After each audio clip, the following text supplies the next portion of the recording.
আপনি কখনো এই মশালা শুনেছেন যে আরবিতে কথা বলা সুন্নত? শুনেন নাই। যদি শুনে থাকেন ভুল শুনেছেন কারো কাছে।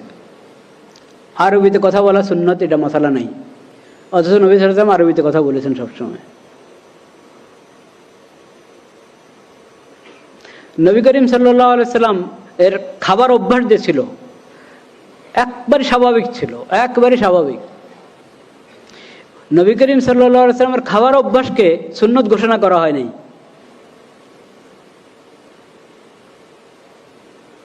নবী করিম সাল্লাল্লাহু আলাইহি সাল্লাম খাবার অভ্যাস যদি সুন্নত ঘোষণা করা হতো তাহলে কি অবস্থা হতো আমাদের? মাসকে মাস গিয়েছে, ঘরে উম্মুল মুমিনিনদের ঘরে আগুন জ্বলে নাই। আগুন জ্বলে না এর মানে ভাতের তো প্রশ্নে আসে না, ভাত তো সেখানে তেমন তখন ওটা চালের ইয়া ছিলই না, তেমন চালের অস্তিত্ব ছিল না তা না, কিন্তু রেওয়াজ ছিল না তেমন একটা। হলে রুটি জবের হকার, কিন্তু তাও আগুন জ্বলছে না, তো এর মানেই রুটিও না, কি পানি আর খেজুর, সেটা কখনো আছে কখনো আছে না, আছে কখনো নাই, এই অবস্থা। কেন?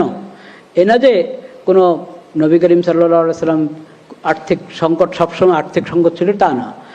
আল্লাহ তাআলা অনেক দান করেছেন নবী করিম সাল্লাল্লাহু আলাইহি সাল্লামকে, কিন্তু নবী করিম সাল্লাল্লাহু আলাইহি সাল্লাম দান করতে থাকতেন, উম্মুল মুমিনিনরা দান করতে থাকতেন, এত দান করতেন যে পরে দেখা যায় যে ঘরে হয়তো আজকে খেজুর দরকার, যে কয়জনের জন্য যে পরিমাণ খেজুর দরকার সেটাও হয়তো নাই, শুধু পানি আছে, বা খেজুর আছে আর পানি আছে।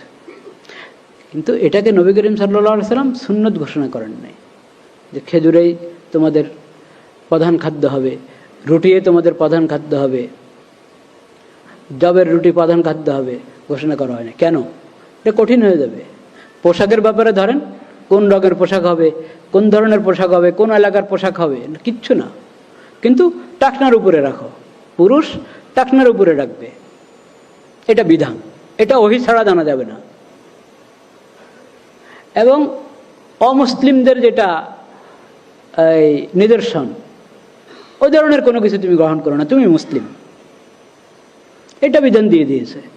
এবং পোশাকের উদ্দেশ্য হলো ছতর যাতে না দেখা যায়, তাইলে ওরকম পোশাক হইতে হবে যে ছতর দেখা যাবে না। এরকম মোটা দাগের কিছু বিধান দিয়ে দেওয়া হয়েছে। এরপর উন্মুক্ত ছেড়ে দেওয়া হয়েছে, কে সালোয়ার পরবে, কে লুঙ্গি পরবে, কে চাদর, কে জামা, জামা হলে কোন ধরনের জামা, কানিফারা না গোল নাকি, কোনো কিছুকে বিধান বানিয়ে দেওয়া হয়নি। এরকম আপনি এক একটা জিনিস নিয়ে যদি চিন্তা করেন তো দেখবেন আমাদের এই শরীয়তের মধ্যে নবী করিম সাল্লাল্লাহু আলাইহি ওয়াসাল্লামের যে আদর্শ, এখানে ফরজের সংখ্যা আর হারামের সংখ্যা কম। সাধারণ সুন্নত, মুস্তাহাব, নফল এটার সংখ্যা বেশি, ফরজের সংখ্যা কম। এরকম হারাম, হারামের সংখ্যা থেকে দেখা যাবে হয়তো অনুত্তম, মাকরু, ওটার সংখ্যা হবে কি বেশি। একবারে হারাম ওটার সংখ্যা কম অন্যগুলোর তুলনায়। আর প্রয়োজনীয় কোনো কিছু ওটার মধ্যে বন্ধক, মানে প্রতিবন্ধক হবে, এই ধরনের বিধান নবী করিম সাল্লাল্লাহু আলাইহি ওয়াসাল্লামের পবিত্র সিরাতের মধ্যে পাওয়া যাবে না। আরেকটা হলো, বললাম যে কোনো অঙ্গন খালি নেই। শরীআতুন খালিদাতুন, শরীআতুন শামিলাতুন, শরীআতুন আম্মাতুন। নবী করিম সাল্লাল্লাহু আলাইহি ওয়াসাল্লামের যে সুন্নত এবং সিরাত, ওটা কিয়ামত পর্যন্তের জন্য, কারণ উনি আখিরি নবী, খাতামুন নবিয়্যিন। তার উম্মতের পর আরেক উম্মত হবে না। তার উপরে হেদায়েতের যে কিতাব আল কোরআনুল কারীম অবতীর্ণ হয়েছে, এরপরে হেদায়েতের আর কোনো কিতাব আল্লাহর পক্ষ থেকে, ওহির আর কোনো বাণী আসবে না, এটাই শেষ। তো তার সুন্নত আর শরীয়ত শেষ শরীয়ত, তার উম্মত আখিরি উম্মত।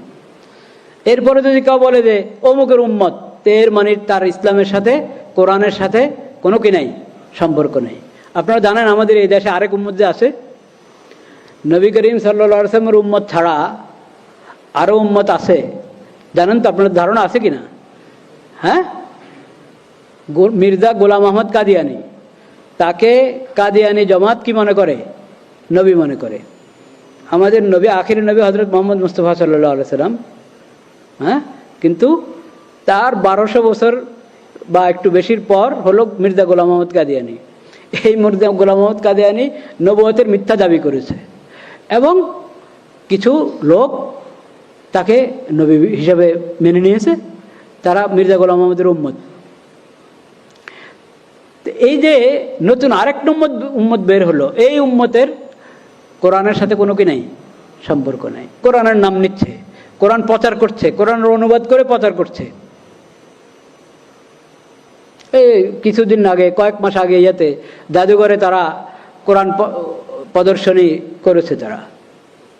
কারণ বুঝেন না, এটা তো কি বলে এটাকে, সমান অধিকার। বুঝতে পেরেছেন?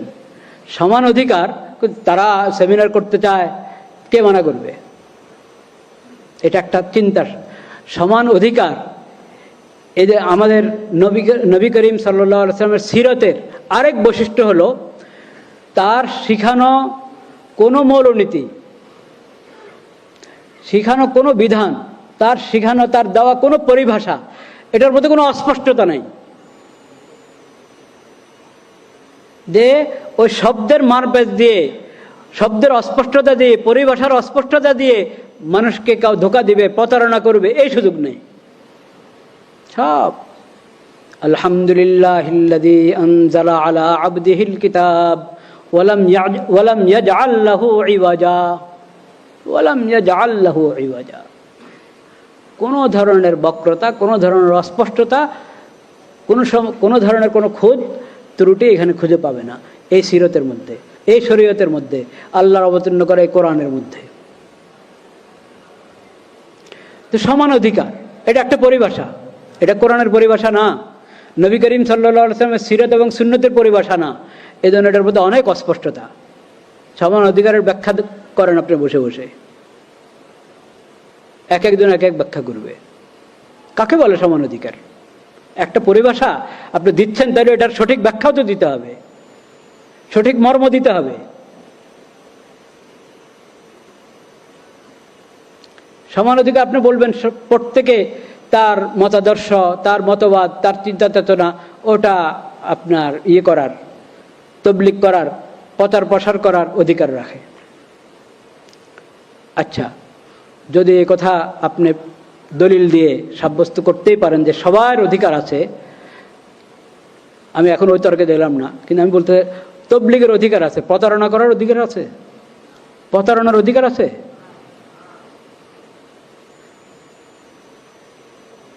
তুমি কোরআন প্রদর্শনী করছ, তো কোরআন তুমি যদি 40 পারার কোরআন বের করে আনো, কথার কথা মানে 114 সূরা, আপনি আরো আরেক সূরা বাড়িয়ে কোরআন প্রদর্শনী করছেন, এটা কোরআন প্রদর্শনী হলো না ধোঁকা হলো? ধোঁকা হলো। ঠিক এরকম একটা সূরা বাড়ান নাই, একটা আয়াত বাড়ান না, যা আছে তা ওটাই প্রদর্শনী করছেন, কিন্তু ওটার অনুবাদ করা হচ্ছে বিকৃত করে, অনুবাদ করা হচ্ছে বিকৃত করে। তারা কাদিয়ানীরা যতগুলো তাফসীর বা অনুবাদ গ্রন্থ প্রচার করে, তারা সবগুলোর মধ্যে বিকৃতি আছে, কোরআনের বিভিন্ন পরিভাষার বিকৃতি আছে, এবং এমন বিকৃতি ঈমান কুফর হয়ে যায়, কুফর ঈমান হয়ে যায়, হালাল হারাম হয়ে যায়, হারাম হালাল হয়ে যায়, এই ধরনের বিকৃতি আছে। আকীদা পরিবর্তন হয়ে যায়, এই ধরনের বিকৃতি আছে। তো এটাকে কোরআন প্রদর্শনীর নামে, কোরআন অনুবাদ, কোরআন তাফসীরের প্রদর্শনীর নামে যদি প্রচার করা হয় এবং প্রদর্শনী করা হয়, তাহলে এটা কি তবলিগ হলো না প্রতারণা হলো? প্রতারণা। তা আপনি সমান অধিকারের কথা বলে আপনি বলেন যে তারাও তো, তাদেরও একটা ধর্ম আছে, কাজে ওদের নাগরিক হিসাবে অধিকার রাখে এটা প্রচার করার, নাগরিক হিসাবে প্রচার করার অধিকার রাখে, মানুষকে ধোঁকা দেওয়ার অধিকার রাখে না। এটা কে বুঝবে? কাকে বুঝাবেন? আমরা কি বুঝি না, না বুঝেও বুঝি না? কোনটা?